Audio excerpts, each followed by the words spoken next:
So it's frustrating, Kona, to see that I'm now charged for incompetence. I've never brought the country to 8 hours of load shedding and affect businesses and affect livelihood of people. Some people are dying in hospitals because there are no generators and everything. But I'm sitting here, was trying to change the lives of the people, and I'm being treated like this, maybe because I'm not the right color. I don't know. Yeah. Thank you. Maybe we should, if they don't want you in public protector, I will take you to ESCOM. Yeah, I can make a big difference there. Thank you. We need that. Thank you. No, now you said that, no, well, it's true on a serious note here. It does make a difference that you're of a particular color and of a particular gender, but that we will leave to the members of the public. And how do you feel then when some of the people you are talking about who have done that to the country are praised as heroes, while you are condemned as a pariah and be a victim of a cruel witch hunt such as this one? I feel very sad because, I mean, with all the persecution I've been facing, I remember even from the media, there was a stage when I was labeled possibly, am I the enemy of the state? Yes. Financial Times showing me as this Medusa, ne? I think it was the Financial Mail, yeah. Mail, yes. I don't know if it's part of the documents, but yes. Yeah. So, you know, and you trying to uplift people, you are trying to show that there are these root causes in the system which generation after generation, you'll still face the same challenges. And you find people who are performing badly. I think in South Africa, there's that challenge. When you excel in your work, you will be vilified, you'll be treated badly. And hence I'm saying I've counted or I've checked a lot of Black professionals, the way they are being treated, and who've tried to change the living conditions of the people are treated like that. Hence I'm saying it feels very sad to be treated like that. And when you see other people who are performing badly are then promoted or are then held to high regard. Thank you. Now, before we come to your personal credentials, I just want to round off that issue about, you say somewhere that you wanted and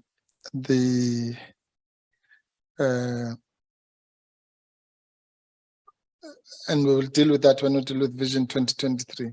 You wanted to leave the institution in a much better place than where you found it. And you wanted to do a smooth handover to your successor. Unfortunately, you're here wasting time while the public is left without its public protector. But just to put that matter into perspective, you say at paragraph 86, I'm just jumping to so that we round off that point. You describe the conditions which you found there. That's page 38, big page 534, whatever.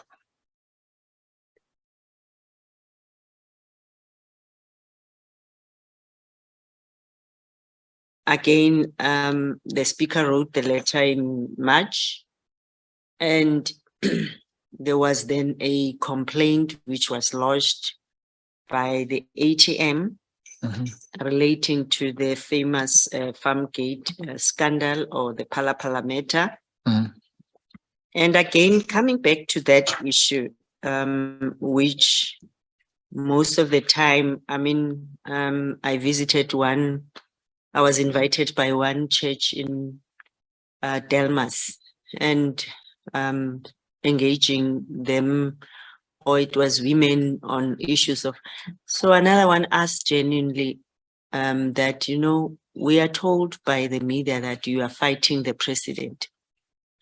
And I had to then break it down to the person to say, I don't know how many times one has indicated that this constitutional institution, going back to the Mkhwebane judgment, that you will be fighting the most powerful, and people will feel embarrassed, or those powerful, or as well people losing face.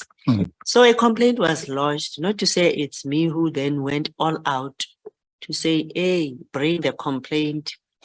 And that complaint is very, again, unique, because not any member of the public can lodge a complaint against the president, and in terms of the Executive Members Ethics Act.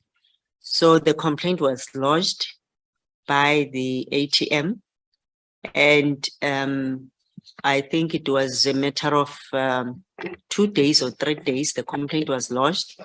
A letter was then written to the president to ask questions, especially to start collating the information, because...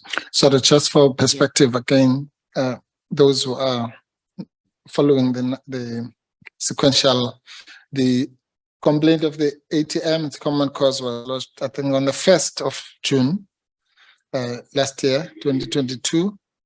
And your letter with 31 questions to the president was written, I think, on the 7th of June. But you've said that you didn't invite the complaint, it came to your office and you acted on it. Okay. And I acted on that complaint, being the Executive Members Ethics Act, and which is very prescriptive that the complaint must be finalized within 30 days, though we've been struggling several times to do that. So then we wrote, actually the matter was allocated to one of the very senior investigators or chief investigator to then start preparing the questions, the first audit, because then any complaint which is lodged, we have to inform you there is this complaint. Can you supply us with this information in the meantime whilst we conduct other investigations? So then that's when the famous 31 questions were crafted. They were sent on the 7th of June. And I think on the 8th of June, I confirmed, because normally media will come with questions to ask. We hear that there's something like this.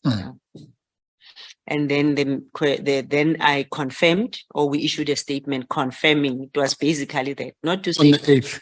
On the 8th, not to say going all out and say, hey, Pella, now we are having this, which is not what we do. Unfortunately, our work is in such a way that media will have a lot of interest in, and we have to work with them because they are a key stakeholder, I must indicate, and we have to respond to them and, you know, and be transparent, because that's what our constitution demands of us. And then unfortunately on the 9th of June, I then actually I saw it on the news again. I was with my grandson, and he was, I think, around 2 years by then, and he was saying, Coco, you know, they were showing my picture on TV. So now when I saw it, and I was like, oh, public protector suspended. Well, I couldn't tell him, because we were only the two of us in the house, that, hey, I'm suspended. Yeah, but that's what transpired. Again, the same issue. No one called me. No one warned me. Can you expect this? I've already decided. And I mean, our issue was we were in court, my legal team agreeing with the legal team of the president that they will give us heads up. That never happened. But then, be that as it may, then I received the letter. Well, we saw that the letter was sent around 3 or 4 in the afternoon, and by then the president was appearing before Parliament.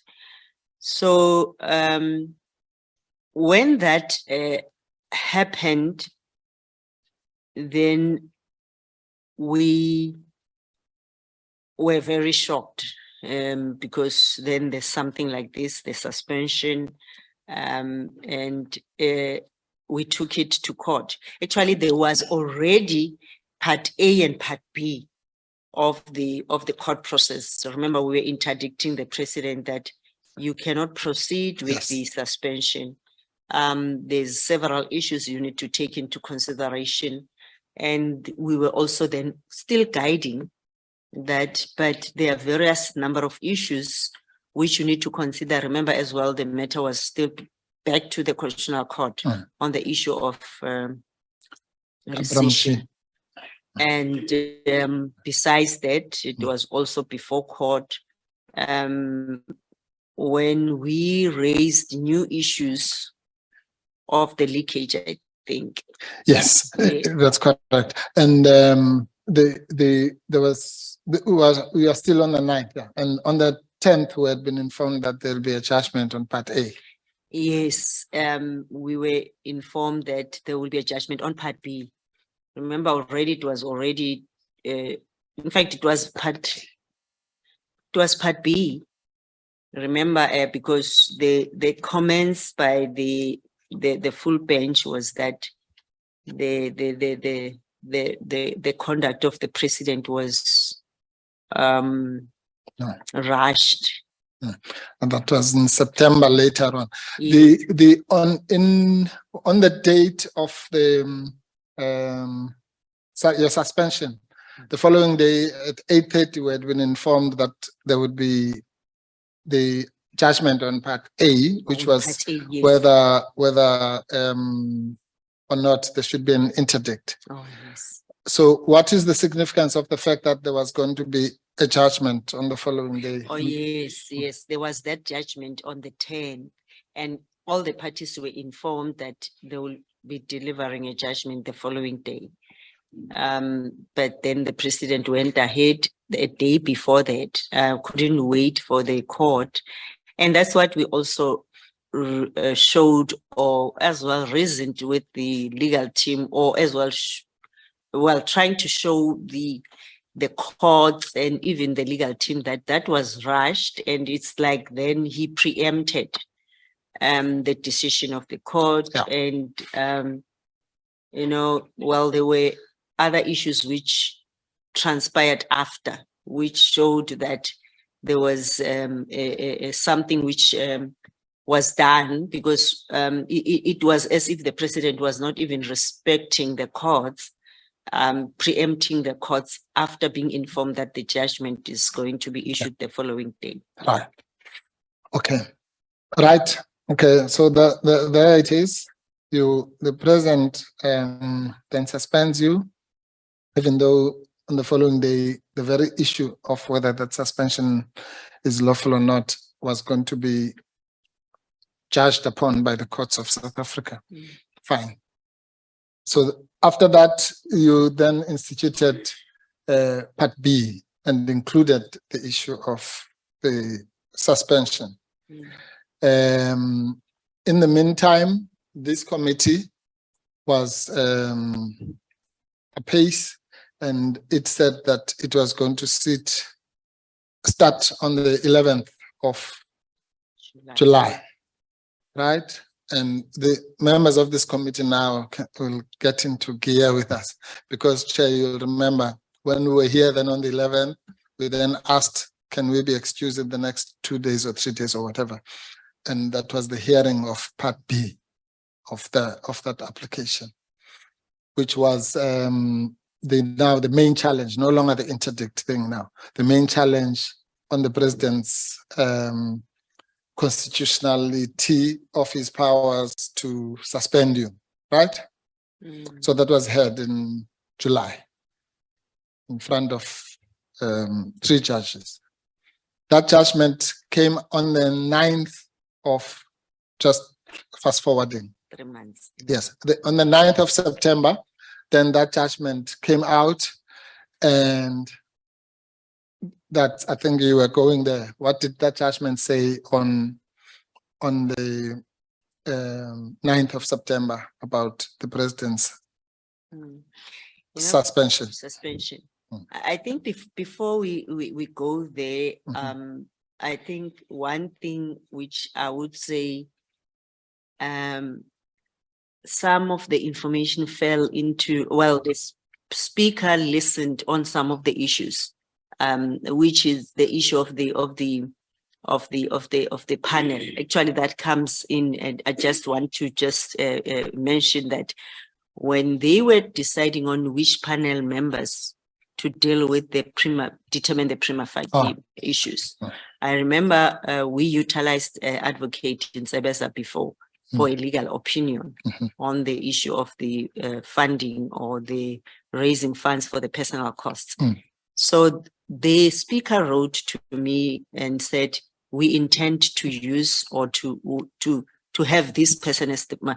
So I'm just saying, at least somewhere they were listening, and if that could have been done regularly, we wouldn't be going back and forth to court. But then again, coming back to the issue of the Western Cape High Court, the 3 judges or the full bench, where then the court indicated that it was in their view that the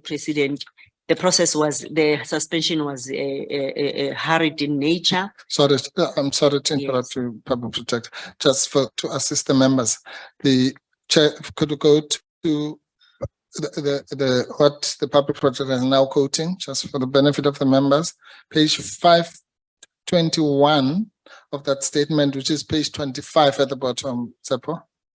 That's where the full quote of what the gist of what the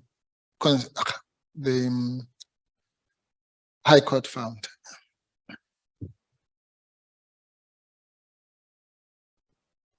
You there, Tsepo? Okay.